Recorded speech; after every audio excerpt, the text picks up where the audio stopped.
नमस्कार. ज्यांना छोटी मुलं आहेत, जी 6 महिन्याची झाली असतील किंवा थोडीशी मोठी असतील, त्या सर्व मातांना माझा सर्वप्रथम नमस्कार. तर प्रत्येक माताला 6 महिन्याचं बाळ झालं, की त्या बाळाला काय द्यावं, कसं द्यावं, किती द्यावं आणि त्याच्यामुळे बाळाला काही त्रास तर होणार नाही ना?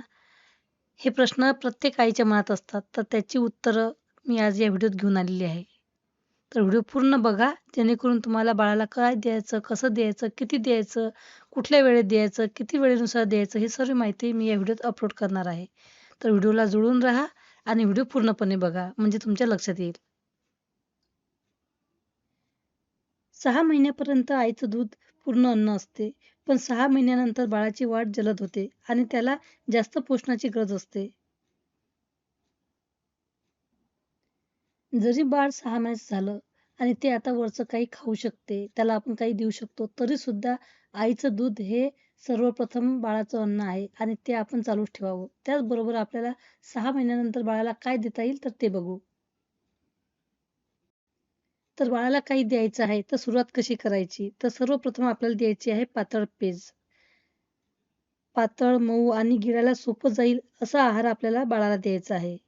पहिल्या दिवशी तुम्ही फक्त 2 ते 3 चमचे पातळ जसं की तांदळाची पेज, मुगाच्या डाळीची पेज हे तुम्ही देऊ शकता. बाळाला ते किती सहन होते, बाळ किती ते पचवते त्यानुसार तुम्ही 2 चमचे, 3 चमचे असं वाढवू शकता.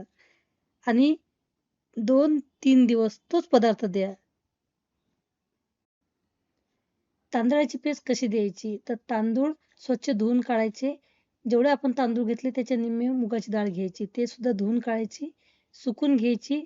नंतर दोन्हीही गरम करून घ्यायची म्हणजे थोडंसं भाजून घ्यायचे. हलकं-हलकं भाजून घ्यायचे. त्यामध्ये तुम्ही काजू टाकू शकता, बदाम टाकू शकता, थोडेसे जिरे टाकू शकता आणि हे मस्त बारीक रवाळ मिक्सरमध्ये फिरवून घेऊ शकता. तर ही झाली बाळाच्या पेजची भरड. तर कोमट पाण्यामध्ये तुम्ही 1 चमचा टाकून थोडंसं किंचित नावाला फक्त मीठ आणि थोडासा गूळ टाकायचा आणि उकळून मस्त ही पेस्ट बाळाला द्यायची. तर असंही तुम्ही बाळाला 2 ते 3 वेळा 1-1, 2-2 चमचा देऊ शकता. असं म्हणतात की बाळाला मीठ, साखर, गूळ, मध, मसालेदार पदार्थ देऊ नका. तर बघा हे तुमच्या इच्छेनुसार तुम्ही द्यायचं की नाही ते ठरवू शकता. मुगाच्या डाळीचं पाणी, तसेच केळी मॅश करून देऊ शकता. सफरचंद उकडून त्याची प्युरी करून तेही तुम्ही देऊ शकता. तसेच रवा याची पातळ पेस्ट करून तेही तुम्ही बाळाला देऊ शकता. त्यामध्येही तुम्ही काजू, बदाम वगैरे टाकून रव्याची मस्त बारीक पातळ पेस्ट करून बाळाला देऊ शकता. सुरुवातीला जेव्हा तुम्ही बाळाला आहार द्यायचा चालू करता, तेव्हा तुम्ही जेही काही देणार ते गाळून द्या. जर तुम्ही तसंच जर बाळाला दिलं, थोडंसं जाड दिलं, तर बाळ तोंडामध्ये त्याला वेगळं वाटू शकते आणि अशा वेळेस ते उलट्याही करू शकते. तर सर्वप्रथम देताना तुम्ही एकदम पातळ पदार्थ करून द्या किंवा गाळून द्या, जेणेकरून बाळाला गिळायला सोपी जाईल. देताना सुरुवातीला दिवसातून 1 वेळ, नंतर 2 वेळ, पण दूध बंद करायचं नाही. आणि जर बाळाला पुरळ, उलटी, जुलाब, सूज दिसली तर डॉक्टरचा सल्ला घ्या. बाळ बसलेल्या स्थितीतच त्याला खाऊ द्या. म्हणजे झोपून किंवा इतर स्थितीमध्ये त्याला खायला देऊ नका. जबरदस्ती अजिबात करू नका. तुम्हाला सुद्धा ही गोष्ट माहीत असेलच, की बाळ जन्माला आल्यावर त्याला लगेच ठोस आहार देता येत नाही. त्यासाठी किमान 6 महिन्याची वाट पाहावी लागते. पहिले 6 महिने बाळ हे आईच्या दुधावर अवलंबून असते. याचे कारण म्हणजे नवजात बाळाची पचनशक्ती कमकुवत असते आणि या स्थितीत केवळ आईचेच दूध त्याला पचते. बाळ एकदा का 6 महिन्याचे झाले, की त्याला तुम्ही हळू ठोस पदार्थ खायला घालू शकता. बाळ 6 महिन्याचे झाल्यावर त्याला पौष्टिक आहार देऊन धष्टपुष्ट व सुदृढ बनवण्यावर पालकाचा भर असतो. जर बाळाचे वजन जन्मापासून कमी असेल आणि तुम्हाला वाटत असेल, की बाळाचे वजन वाढावे, तर तुम्ही त्याच्या आहारात चांगला पोषणयुक्त पदार्थाचा समावेश करू शकता. तर हे विशेष बेबी फूड बनवण्यासाठी आपण 1 कप नाचणी घेणार आहोत. लाल तांदूळ अर्धा कप आणि ब्राऊन राईस अर्धा कप, दलिया अर्धा कप, मसूर डाळ अर्धा कप, मूग डाळ अर्धा कप, 6 बदाम, 6 काजू, 6 वेलची हे सगळं साहित्याची आपल्याला गरज आहे. हे साहित्य तुम्हाला तुमच्या घरात व बाजारात कुठेही सहज उपलब्ध होईल. फक्त एकाच गोष्टीची काळजी घ्यावी, की हे वापरलेले साहित्य चांगल्या गुणवत्तेचे असले पाहिजे. नाचणी, तांदूळ, डाळ, दलिया हे सर्व एकत्र करून पाण्याने स्वच्छ धुवून काढायचे. एक सुती कपडा घ्यायचा, त्यावर नाचणी, बाकी इतर साहित्य टाकून सुकवायला ठेवायचे आहे. डाळ, तांदूळ आणि दलियाचे मिश्रण सुद्धा अशाच प्रकारे सुकवून घ्या.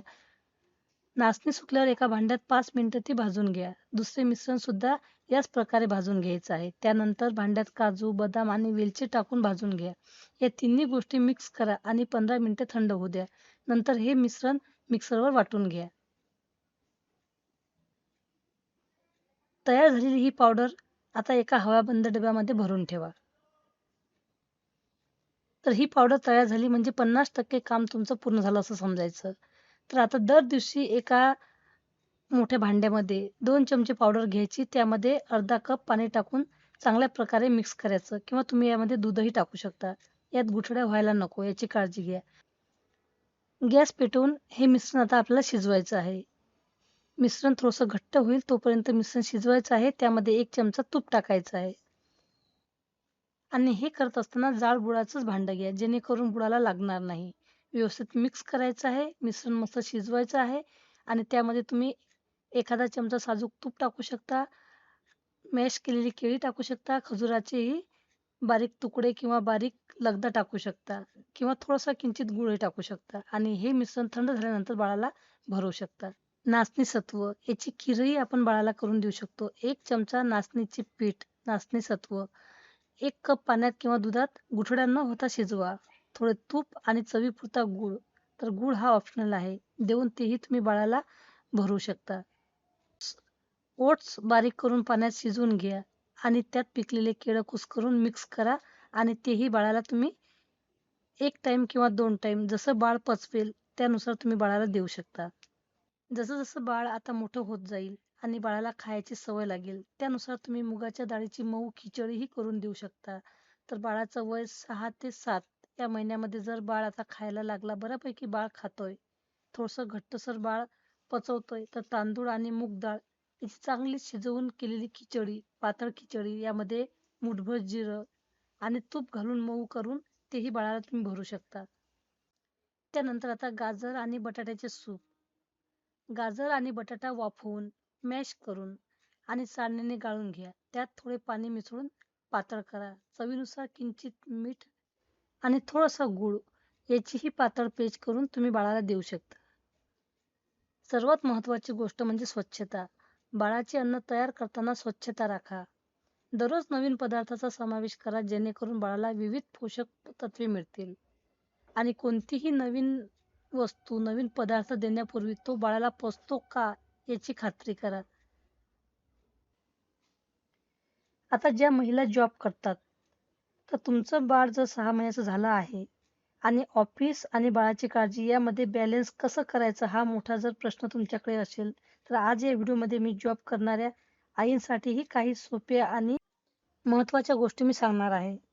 तर बघा, जर तुम्ही ऑफिसला जात असाल, तर एक असा प्लॅन ठेवा. सकाळी ऑफिसला जाण्यापूर्वी दूध, दुपारी पातळ पेज किंवा डाळ पाणी, संध्याकाळी परत दूध, तांदळाची पेज, मूग डाळीचं पाणी, केळी स्मॅश, सफरचंद प्युरी हे पदार्थ आधी उकळून मॅश करून फ्रीजमध्ये 1 दिवसासाठी ठेवू शकता. आणि रविवारी किंवा सुट्टीच्या दिवशी थोडीशी तयारी करून ठेवा. तांदूळ भाजून पावडर करून ठेवा. मूग डाळ भाजून त्याची पावडर करून ठेवा. आणि ही पावडर एअरटाईट डब्यामध्ये भरून ठेवा. जेणेकरून पेज पटकन तयार करता येईल आणि वेळही वाचेल. ऑफिस आणि बाळाची काळजी यामध्ये बॅलन्स करणं खरंच सोपं नसतं. तर 6 महिन्याच्या बाळासाठी काय द्यावं, किती द्यावं आणि कसं द्यावं याबद्दल सविस्तर माहिती मी व्हिडिओ दिली आहे. वर्किंग मॉमसाठी या छोट्या प्लॅनिंगने बाळाची काळजी घेणं शक्य आहे. तुमचं काम करणं म्हणजे तुम्ही बाळाची कमी काळजी घेता असं अजिबात नाही. ही माहिती सामान्य मार्गदर्शनासाठी आहे. बाळाला काही आरोग्य समस्या असल्यास बालरोग तज्ञाचा अवश्य सल्ला घ्यावा.